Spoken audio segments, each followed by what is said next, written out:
நம்ம வந்து கோயிலில் இருக்கக்கூடிய நிதியை வைத்து, அதுவும் உபரி நிதியை வைத்து நம்ம காலேஜ் கட்டலாமா? அவன் காலேஜ் கட்டுறதுக்கான ஒரு ஜிஓ பாஸ் பண்றாங்க. அதை ஜிஓ பாஸ் பண்ணும்போது என்ன நடக்குது? அதை எதிர்த்து சில நபர்கள் நீதிபதிட்ட போறாங்க, கோர்ட்டுக்கு போறாங்க. அவர் என்ன சொல்றாரு அப்படின்னா, அவர் சொல்லக்கூடிய விஷயம் 2 விஷயங்கள். என்ன அப்படின்னா, அவர் போட்ட கேஸ் என்ன அப்படின்னா, இந்த உபரி நிதின்ற நிதியை இது வந்து சரியா ஆடிட் பண்ணல.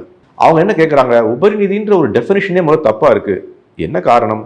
உங்களுடைய கோயில்களில் கணக்கு வழக்கே சரியா சமர்ப்பிக்கப்படல கடந்த 20 வருஷமா. அது இன்னொரு கேஸ் கூட நடந்து கொண்டிருக்கு. எந்த கோயில்களையுமே கணக்கு வழக்குகள் பார்த்து மக்களுக்கு சமர்ப்பிக்கல. மக்கள் தானே வந்து எஜமானர்கள், மக்களாட்சி தானே நடந்து கொண்டிருக்கு. அப்ப மக்களுக்கு சமர்ப்பிக்க வேண்டும். எப்படி சமர்ப்பிப்பது? அவங்களுடைய ஆன்லைன்லயோ அல்லது ரிப்போர்ட்லயோ நியூஸ் பேப்பர்லயோ வரணும்.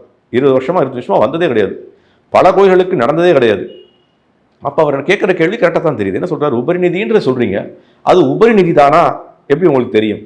இது அவர் கேட்ட கேள்வி. அப்ப என்ன பண்றாங்க, இந்த நீதிபதி என்ன சொல்றாரு அப்படின்னா, அந்த உபரி நிதியை வந்து நீங்க யூஸ் பண்ண முடியாது. இந்த உபரி நிதி பண்றதுக்கு முன்னாடி நீங்க என்ன பண்ணணும்னா, முதல்ல உங்களுடைய கணக்கு வழக்குகளை சரி பண்ணுங்க.